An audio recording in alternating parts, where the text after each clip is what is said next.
สวัสดีค่ะกรุณาบีบหัวจ่ายน้ำมันร้านกดปุ่มสีเขียว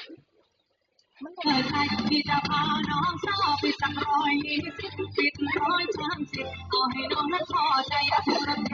ไม่แรงจะไม่ยอมให้ใครแซงไม่เอาให้ซื้อแกเอาให้น้องนั้นพอใจที่จะพาน้องสาวไปสักแสนติดแสนมาทำโครงการจะเอา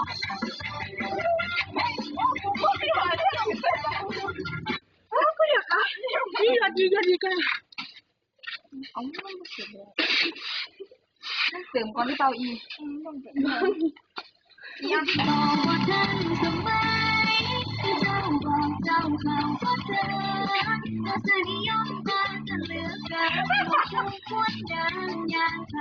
แก้วตาดูดีจะได้สักนี้มันมองแค่ตรงเธอดีดอกว่าขอโทษที่ดึงถ้ารักเธอร้องไห้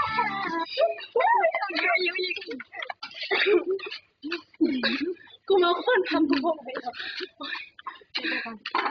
เอาไม่ถึงเลย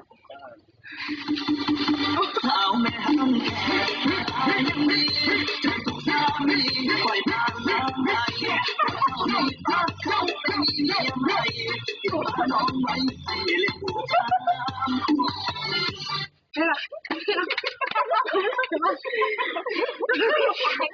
อย่าแม่กันโอ้กูเมื่อย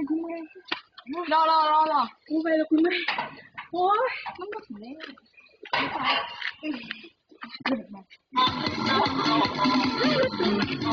ว